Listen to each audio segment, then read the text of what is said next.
उसके बाद कराची की कैफियत देखते हैं कि कराची के साहिलों के ऊपर किस किस्म के ज़खायर मौजूद हैं। और कमाल तो ये लोग पूछते हैं ये जंगें क्यों हो रही हैं चारों तरफ, तो बड़े बड़े दानिश्वर आपके ये कह रहे हैं कि ये जंगें आपके वसाइल की वजह से हो रही हैं, जो खजाने आपकी मिट्टी से निकल रहे हैं। कराची के साहिल के ऊपर जो तेल का जखीरा है उसके बारे में देखिए मुबश्शिर लुकमान क्या कह रहे हैं। ये जंग क्यों हो रही है यहाँ पे? एस्टिमेट के मुताबिक दुनिया का सबसे बड़ा तेल का जखीरा जो है वो कराची के साहिल के ऊपर है।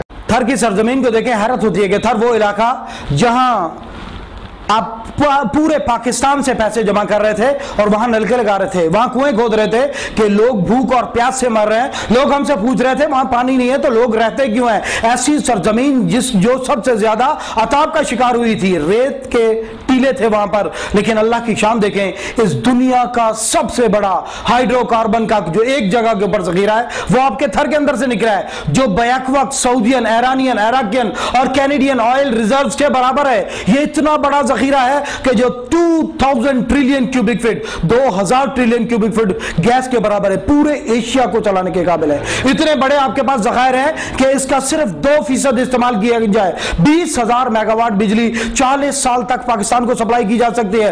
और समर मुबारक का क्या कहना है, वो कहते हैं कि 50,000 मेगावाट बिजली यानी कि 2 पाकिस्तानों की जरूरत के मुताबिक बिजली 500 साल तक आप पैदा कर सकते हैं इन जखीरों से। और ये अल्लाह का एहसान, अल्लाह की जान। देखिए हमारा काम क्या है कि पाकिस्तान कोल से फकत 9% बिजली पैदा कर रहा है, चाइना अपनी जरूरत की बिजली का 72% कोल से पैदा कर रहा है, इंडिया 56% बिजली का कोल से पैदा कर रहा है, अमेरिका 50% बिजली अपनी कोल से पैदा कर रहा है। और दुनिया का किसी एक जगह पर सबसे बड़ा कोल का रिजर्व आपके पास है और हम फकत 9% बिजली इस कोल से पैदा कर रहे हैं। लेकिन फिर अल्लाह की शान देखें, अल्लाह हमें देता चला जा रहा है, देता चला जा रहा है। ये 2011 का साल हैरत अंगेज साल है। इस जमीन, पाकिस्तान की जमीन से जगह जगह खजाने उबल रहे हैं। ये चागी की सरजमीन को देखें, इंसान हैरान हो जाता है कि वो चागी की सरजमीन जहां आपने एटमी धमाके किए, वो सरजमीन जब आपने एटमी धमाके किए, पूरी दुनिया के दानिश्वर आपको रोक रहे थे एटमी धमाके नहीं करना, आपके ऊपर नाकाबंदियां हो जाएंगी, आपकी इक्तिसादी नाकाबंदी हो जाएगी, अमेरिका इमदाद रोक देगा, यूएनओ पाबंदियां लगा देगी। और ऐसा खौफनाक माहौल बनाकर पेश किया गया था, पूरी कौम को परेशान किया जा रहा था। हमारे अपने दानिश्वर ये कह रहे थे कि धमाके ना करें, लेकिन देखें अल्लाह की शान, अल्लाह का हुक्म है। अल्लाह ने जिब्राइल अमीन को जो पैगाम देकर जमीन पर उतारा, अल्लाह ने कुरान के अंदर का वाइद दू तैयारी करो। उस दिन आपने अल्लाह की फरमाबरदारी की, आपने चागी के अंदर एटमी धमाके किए। जिस दिन आप एटमी धमाके कर रहे थे चागी के अंदर, इंडोनेशिया की गलियों के अंदर मिठाइयां बांटी जा रही थी। उस दिन फलस्तीन के बच्चे खुशियां मना रहे थे कि आज हम एटमी ताकत बन गए। इस पूरी दुनिया के 1.5 बिलियन मुसलमान आपसे उम्मीदें लगाकर बैठे हैं और अल्लाह का फजल, आपने उस दिन एटमी धमाके किए। और अल्लाह की शान देखें, चागी के अंदर रैकोडेक के इलाके के अंदर टीसीसी के मुताबिक 270 बिलियन डॉलर का जखीरा निकला। और बिलियन डॉलर का अंदाजा आपको अच्छी तरह होगा।